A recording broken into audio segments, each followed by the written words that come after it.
ये टनल जो आप देख रहे हैं ये कोई मामूली टनल नहीं है, बल्कि ये समंदर के नीचे से गुजरने वाला दुनिया का सबसे बड़ा टनल है। समंदर के बॉटम से भी 250 फीट नीचे बना ये 50 किलोमीटर लंबा टनल वो मेगा प्रोजेक्ट है जिसको इंजीनियर्स दुनिया का 7वां अजूबा भी कहते हैं। बर्तानिया और फ्रांस को इंग्लिश चैनल के नीचे एक 32 मील लंबी सुरंग मिलाती है। जब दोनों ममालिक ने फैसला किया कि बर्तानिया और फ्रांस को मिलाने के लिए एक टनल समंदर की तह में तैयार किया जाए, तो इंजीनियर्स के सामने एक बहुत बड़ा चैलेंज था।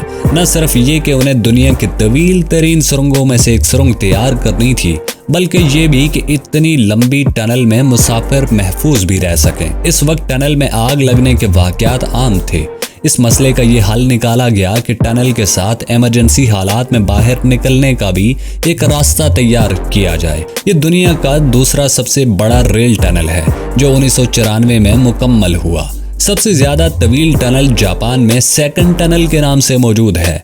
चैनल टनल को यूरो टनल भी कहा जाता है। ये 3 सुरंगें हैं और मुकम्मल साइज की हैं जहां से ट्रेन ट्रैफिक गुजरती है, जबकि इन दोनों रेल ट्यूब्स के दरमियान एक छोटी सी टनल है जो इमरजेंसी में यानी आग लगने की सूरत में बाहर निकला जा सकता है। इस टनल में कई दोराहे भी बनाए गए हैं जहां से ट्रेनें एक ट्रैक से दूसरे ट्रैक पर रास्ता तब्दील कर सकती हैं।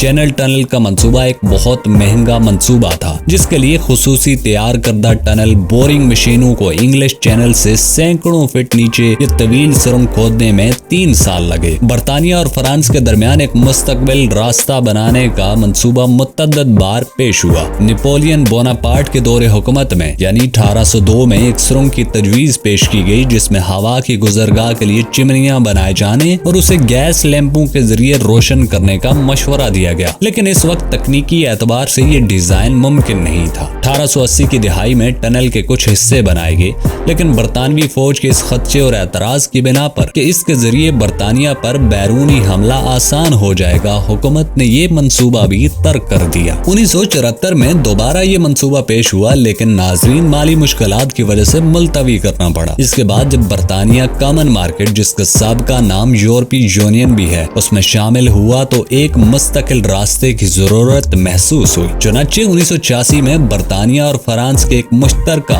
कंसोर्शियम यूरो टनल को इसकी तामीर का ठेका दे दिया गया कि वो गाड़ियों की तरसील के लिए एक रेल शटल सर्विस और एक मुसाफिर ट्रेन के लिए सुरंगें तैयार करे। चुनांचे 1994 में यह मंसूबा पाया तकमील को पहुंचा। समंदर की तह से तकरीबन 150 फीट नीचे वाक़े चैनल टनल 20वीं सदी में इंजीनियरिंग का अहम तरीन कारनामा है। जब ये मंसूबा शुरू किया गया तो इस वक्त ये दुनिया का सबसे महंगा तामीराती मंसूबा था, जिसकी तकमील पर $21 मिलियन लागत आई। ये अखराजात गोल्डन गेट ब्रिज की तामीर पर होने वाले अखराजात से 700 गुना ज्यादा थे।